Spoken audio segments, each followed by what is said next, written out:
दोस्तों नमस्कार। ईरान और इजराइल के बीच में जंग छिड़ चुका है और इस जंग में दो तीन चीज़ों की बड़ी ही ज़ोरदार तरीके से चर्चा हो रही है और उसका भारत के साथ में कनेक्शन भी है।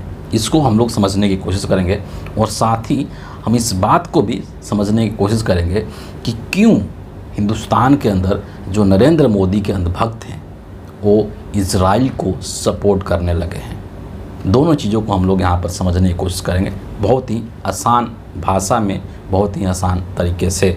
सबसे पहले समझ लेते हैं ये चीज़ को कि जब ये ईरान और इजराइल के बीच में जंग चल रहा है तो आप एक चीज़ नोटिस करेंगे कि जो ईरान है वो इजराइल के दो शहर को मेनली टारगेट कर रहा है। एक है तेल अवीव और जो दूसरा है वो हाइफा है। लेकिन हम इस वीडियो में हाइफा के बारे में जिक्र करने वाले हैं कि ये जो हाइफा सिटी है इजराइल का, ये क्यों महत्वपूर्ण है और क्यों इसका इंडिया से कनेक्शन है और क्यों जो है इसको टारगेट कर रहा है ईरान। तो ये जो हाइफा सिटी है इजराइल का, ये बेसिकली एक बहुत ही महत्वपूर्ण सिटी है, एक तरीके से पोर्ट सिटी है और कहा जाता है कि ये इजराइल का तीसरा सबसे बड़ा शहर है।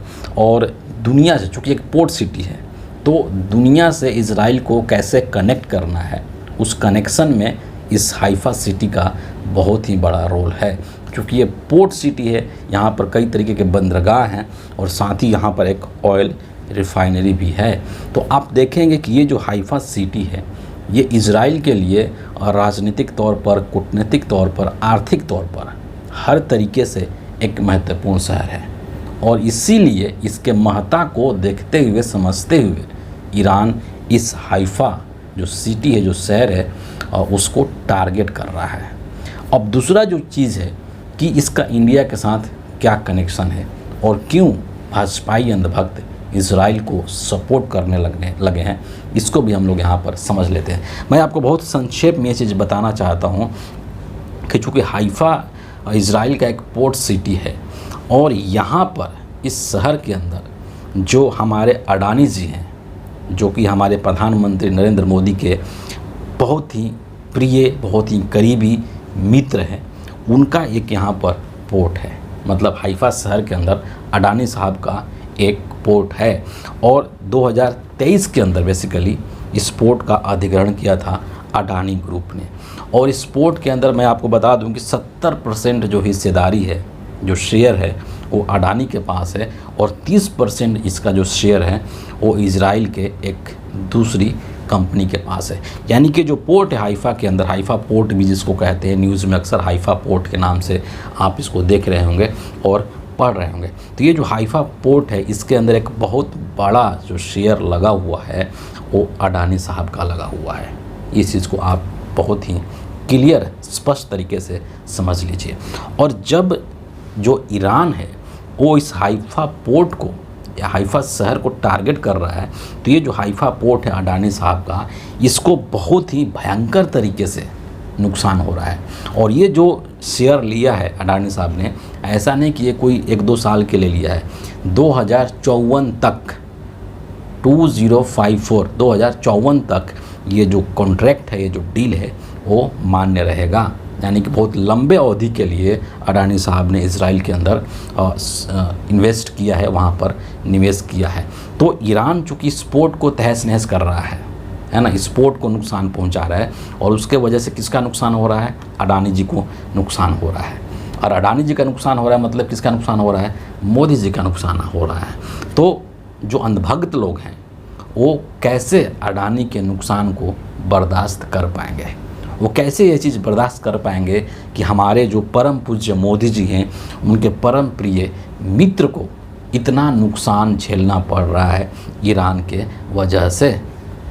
तो ये सबसे मूल कारण है आज के समय में कि जो भाजपाई अंधभक्त हैं वो इजराइल करते फिर रहे हैं, इजराइल को सपोर्ट कर रहे हैं because of Adani ji. And Adani ji जो हैं वो मोदी जी के मित्र हैं। तो इनके नुकसान को भाजपाई अंधभक्त बर्दाश्त नहीं कर सकते हैं। आपको यहाँ पर एक और चीज़ मैं याद दिला देना चाहता हूँ कि ये जो अंधभक्त आज इजराइल कर रहे हैं, ये वही इजराइल है जिसने कि गाजा के अंदर मानवता को, इंसानियत को शर्मसार किया था। जब इसने गाज़ा के ऊपर आक्रमण करके, और कोई भी ऐसा चीज़ नहीं था वहाँ पर, चाहे वो सिविलियन आम नागरिकों का घर हो, स्कूल हो, कॉलेज हो, अस्पताल हो, कुछ ऐसा नहीं था जहाँ पर इसने की बमबारी नहीं की होगी, जहाँ पर इसने तहस नहस नहीं फैलाया होगा। बच्चों की, महिलाओं की किस तरीके से दुर्दशा कर दिया था इसराइल ने, इसको पूरी दुनिया ने देखा था। और किस तरीके से जब राशन सप्लाई किया जाता था तो उन सब चीज़ों को बाधित करने का काम इसराइल ने किया था। गाज़ा में इसने इतना बुरा हाल किया था कि इसको यूएन ने भी इसकी बहुत ही कड़ी आलोचना की थी, और यूएन ने इसराइल के इस कार्रवाई को अंतर्राष्ट्रीय मानवीय कानून का उल्लंघन बताया था। मतलब कि यूएन ने इसराइल द्वारा गाज़ा पर जो कार्रवाई किया गया था उसको अंतर्राष्ट्रीय मानवीय कानून का उल्लंघन बताया था।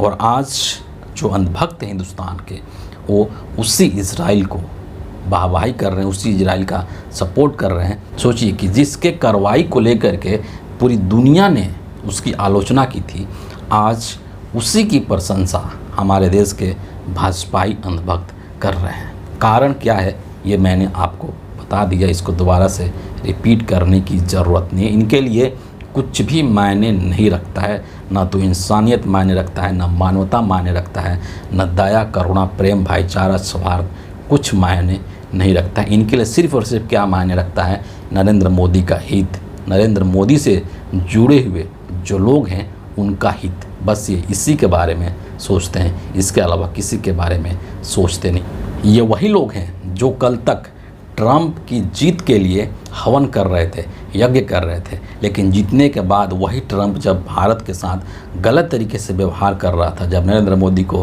परेशान करने की कोशिश कर रहा था, तो आज वही अंधभक्त ट्रंप को लेकर के गालियां दे रहे हैं और ट्रंप को लेकर के भला बुरा भी बोल रहे हैं।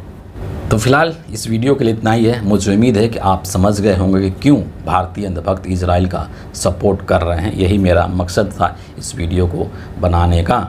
अगर आपको मेरे वीडियोज पसंद आते हैं तो इसको ज़रूर लाइक कीजिए, अपने लोगों के साथ अधिक से अधिक शेयर कीजिए और हमारे चैनल को सब्सक्राइब करके बेल आइकन भी ज़रूर प्रेस कर दीजिए। अगले वीडियो में आपसे फिर मुलाकात होगी, तब तक के लिए बहुत बहुत धन्यवाद।